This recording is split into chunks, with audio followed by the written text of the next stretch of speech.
Aujourd'hui, je vais vous parler d'un concept central de la sociologie moderne qui est l'anomie tel qu'il a été défini par Durkheim. Tout d'abord, nous allons voir qui est Durkheim. Durkheim, c'est un sociologue qui est né en 1858 et qui est mort en 1917.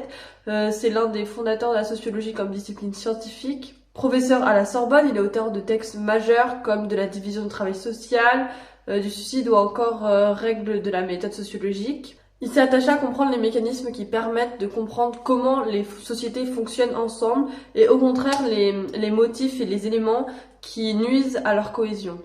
L'anomie, c'est précisément un de ces éléments négatifs qui nuisent à la cohésion entre les sociétés. Elle désigne un état d'absence ou d'affaiblissement des règles sociales qui encadrent nos comportements. Tout d'abord, nous allons essayer de comprendre le concept d'anomie, donc en étudiant son étymologie.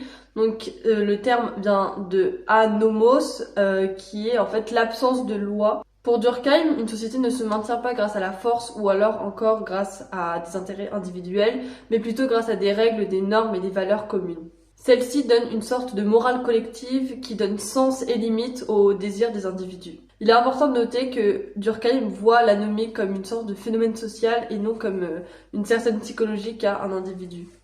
Ce n'est pas l'individu qui se dérègle, mais c'est plutôt la société en ne régulant plus suffisamment qui laisse ses membres désorientés. Durkheim montre que l'anomie surgit principalement dans deux contextes. Les premiers cas, c'est les crises économiques, où l'individu va perdre ses normes et ses valeurs communes, par exemple lors d'une récession.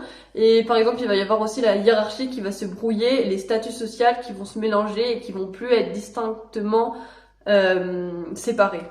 Donc dans les crises économiques, les individus perdent leurs repères et ne savent plus du coup à quoi se référer. Le deuxième cas qui va engendrer l'anomie, c'est les périodes de prospérité soudaine, parce que paradoxalement, même s'il y a une sorte de croissance et d'enrichissement, les individus vont également plus avoir les mêmes repères qu'avant, et ce qui va pouvoir engendrer de l'anomie. Les désirs s'emballent, la recherche de profit, de statut ne connaissent plus de limites dans ces périodes. Dans les deux cas, l'anomie est créée lorsque la société ne parvient plus à réguler les désirs et les attentes des individus. Il va développer le concept d'anomie dans son ouvrage qui s'appelle Le Suicide. Donc le suicide, c'est un ouvrage où il va essayer de déterminer quels sont les paramètres qui vont, de manière la plus courante, engendrer le suicide.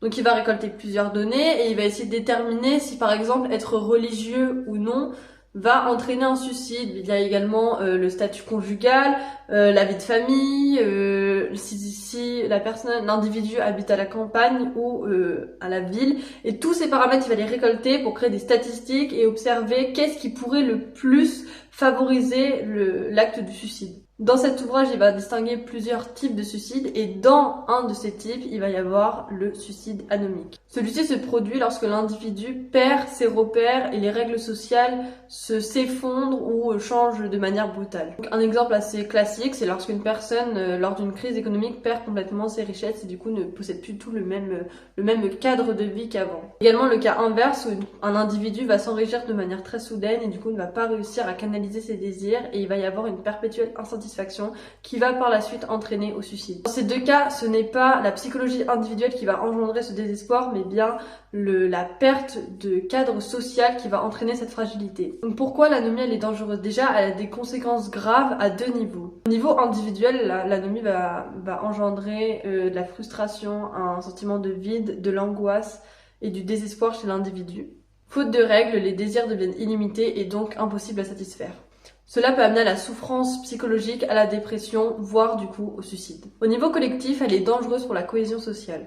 Chaque individu poursuit ses ambitions sans cadre commun, ce qui entraîne des conflits, des tensions et du coup un déséquilibre. À long terme, une société victime d'anomie va se fragmenter et perdre son unité. Pour Durkheim, une société sans règles communes, c'est une société qui n'est pas libre et qui menace de se fragmenter. On pourrait croire que l'anomie c'est un problème du 19e siècle, mais en réalité c'est d'une grande actualité. Les crises contemporaines comme celle de 2008 ont montré combien l'effondrement des repères sociaux et professionnels ont un impact sur les individus. L'accélération des transformations, qu'elles soient culturelles ou technologiques, désoriente également les individus. Les normes préexistantes s'affaiblissent sans qu'un nouveau cadre stable soit établi. Enfin, les sociétés où la réussite est mesurée par la consommation ou la performance, les désirs semblent illimités et donc par conséquent source d'insatisfaction. L'anomie est donc un élément précieux pour comprendre nos sociétés contemporaines qui sont marquées par l'instabilité, l'incertitude et la quête de nouveaux repères. Merci beaucoup d'avoir écouté la vidéo jusqu'à la fin. J'espère que cette vidéo vous aura permis de mieux comprendre le concept d'anomie.